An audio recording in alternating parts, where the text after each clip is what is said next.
क्या नाम है आपका? देवेंद्र कुमार सिंह। मैं उधर ही आता हूँ। एक बात है, दोपहर में मतलब शाम को थोड़ा ये थोड़ा खाली रहता है, नहीं तो बहुत गर्दी। बहुत गर्दी रहता है, शाम में तो हमेशा गर्दी रहता है। ये बम्बई में महाराष्ट्र की सियासत में जो हो रहा है उस पर आम लोग क्या सोचते हैं? अभी तो उसके बारे में तो हमें पता नहीं है। इसके बारे में पता है? क्या सोच रहे हैं लोग? पब्लिक को तो परेशानी हो रहा है। परेशानी हो रहा है, बिहार से है। बिहार से है। परेशानी हो रहा है तभी हम समझ रहे हैं, बिहार में भी परेशानी हो रहा है। हाँ, नीतीश जी के राज में। हाँ, नीतीश जी के राज में क्या पलटू। होगा नीतीश जी लालू जी का? पलटू का क्या है, पलट जाएंगे, इधर से उधर पलट जाएंगे। ये बात तो नहीं कर रहे पर ये बात तो विपक्ष के एक करने में लगे हैं। अरे वो पीएम बनने वाले हैं, इस बार उनको एक वोट मिलने वाला है नीतीश जी को। हाँ? इस बार उनको वोट ही नहीं मिलेगा। लालू को? लालू जी को मिल जाएगा, नीतीश जी को नहीं मिलेगा।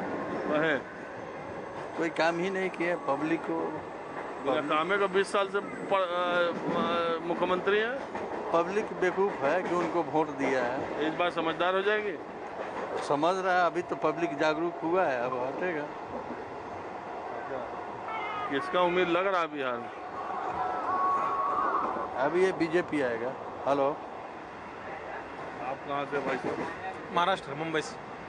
मराठी हैं आप? मराठी मराठी। तो ये जो चल रहा है कार्यक्रम सियासत का, इसमें आपको लगता है कि एकनाथ शिंदे जी ज़्यादा दिन तक महाराष्ट्र के मुख्यमंत्री रहेंगे? ये पॉलिटिकल क्या उसका कोई भरोसा नहीं, लेकिन अभी क्या होता है अभी कोई बोल सकता नहीं। अच्छा, ये शरद पवार और अजीत पवार में जो कुछ हुआ ठीक है?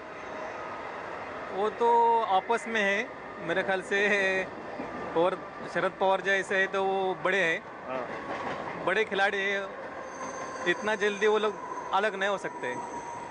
जो खेल बीजेपी ने शिवसेना ने खेला है वही शायद वो दोनों खेल रहे हैं,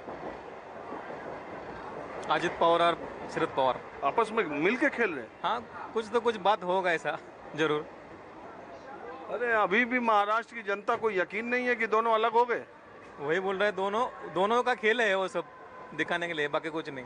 अरे खेल कैसे अलग अलग हो गए? पार्टी पर कब्जा कर रहे हैं, वो कह रहे हैं हम राष्ट्रीय अध्यक्ष, वो कह रहे हैं हम राष्ट्रीय अध्यक्ष। जो खेल शिवसेना बीजेपी ने खेला है वो खेल दोनों खेल रहे हैं, बाकी कुछ नहीं। इतना ही समझता हम, बाकी ज़्यादा कुछ नहीं।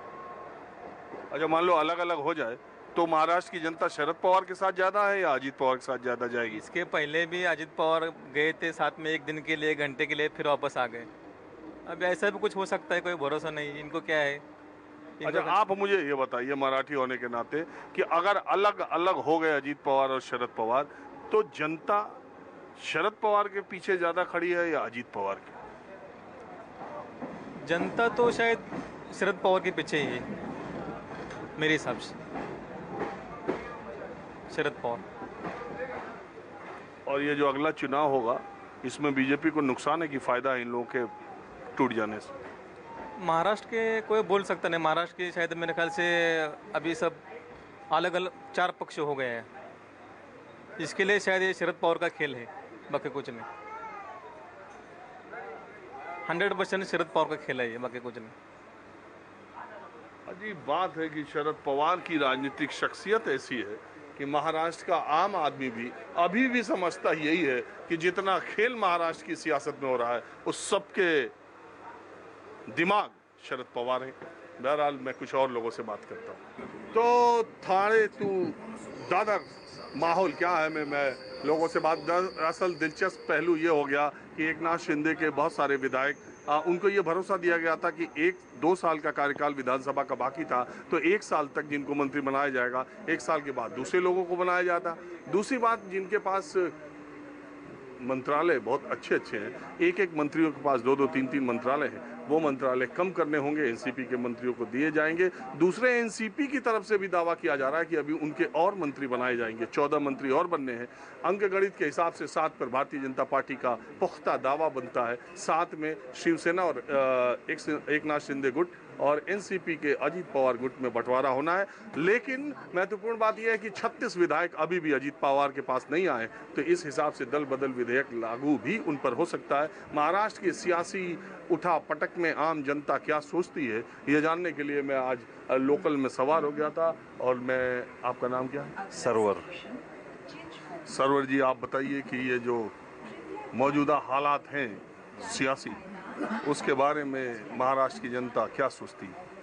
अब मैं जनता के दिमाग में तो जाके नहीं सोच सकता कि वो क्या सोच रही है आपके दिमाग में? लेकिन एज अ जनता अभी हम लोग को ये महसूस होता है कि वोट किसी को भी दो, बाद में वो टूट फूट के जैसा जिसको चाहता है वैसा बना लेता है। बाद में कौन बना लेता है?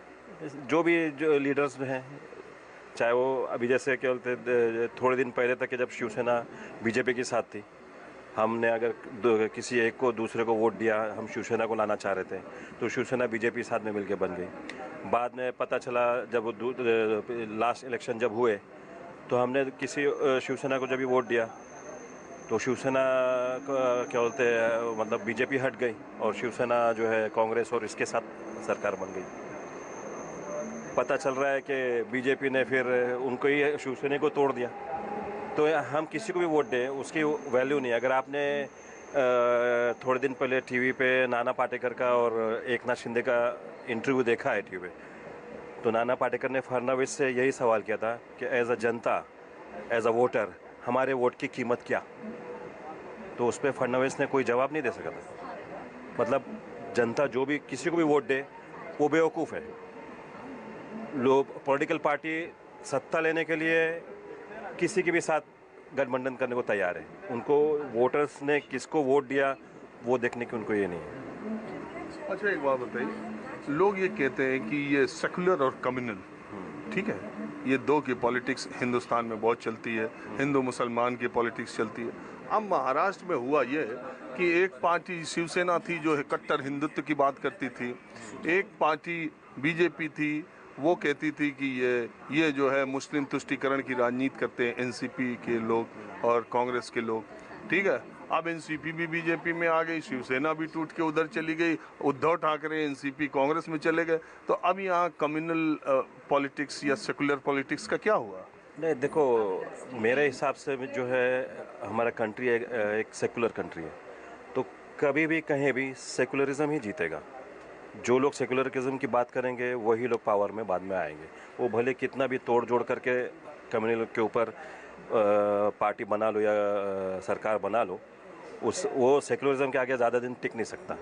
शिवसेना भले ही कट्टरवाद थी पहले, लेकिन उसको समझ में आया बाद में कि अगर क्या बोलते पावर। अभी मुसलमान, महाराष्ट्र का मुसलमान, मैं सीधे पूछता हूँ, शिवसेना उद्धव ठाकरे गुट या शिवसेना एकनाथ शिंदे गुट? महाराष्ट्र का 99% मुस्लिम शिवसेना उद्धव ठाकरे के साथ है। उसको आप कट्टर नहीं मानते? नहीं, क्योंकि उसका दिमाग चेंज हो गया ना। उसने अपने आप को साबित किया है बात कि वो सेकुलर है। जो पुरानी बात होगी उसको छोड़ो, जो अभी चल रहा है उसके ऊपर बात करो। उसने सेकुलरिज्म के लिए ही तो अपनी गद्दी छोड़ा ना, उद्धव ठाकरे ने। अगर सेकुलरिज्म नहीं रहता, उसका कट्टरवाद रहता, तो बीजेपी के साथ हाथ मिलाने में क्या उसको बुरा था। आप बीजेपी को कट्टर मानते हो? बिल्कुल मानना ही है, देखना ही है, दिख रहा है सब, बोलने की ज़रूरत नहीं है। क्या हो गया अभी जो न्यूज़ चल रही है, अभी जो मध्य प्रदेश में हुआ, वो एक कट्टरवादी है ना। उसको तो सजा मिल गई, सिरफिरा आदमी था, उसने तो पूरी इंसानियत को शर्मसार किया, उसको तो कड़ी सजा मिलनी चाहिए। एक बात बताओ, लेकिन अभी महाराष्ट्र के मुसलमानों में सबसे उनका पसंदीदा पार्टी कौन है? मेरे नज़रिए में दो ही है, यानी कुछ लोग आधे उधर जाएंगे आधे उधर जाएंगे। एक एनसीपी है और एक शिवसेना उद्धव ठाकरे। लेकिन दोनों मिलके अगर दो है तो वो घी का गया खिचड़ी में, दोनों एक ही जगह जाने वाला है। अच्छा, एक बात और, ये शरद पवार अजीत पवार में जो हुआ, इसको आप क्या मानते हैं? ये तो अभी आने वाला टाइम बताएगा। राजनीति में कुछ फास्ट कमेंट करके कुछ फ़ायदा नहीं है। क्या ये हो सकता है, क्या बोलते, अभी बीज बोया है, इसका फल कब कटेगा वो बाद में देखने का, इलेक्शन के बाद, 2024 के बाद। 2024 तक एकनाथ शिंदे सीएम रहेंगे? नहीं, वो मुश्किल है, मुश्किल है। ये Eknath Shinde hardly may be maximum 2 month, उसके बाद मुझे तो उतना भी ज़्यादा लग रहा है।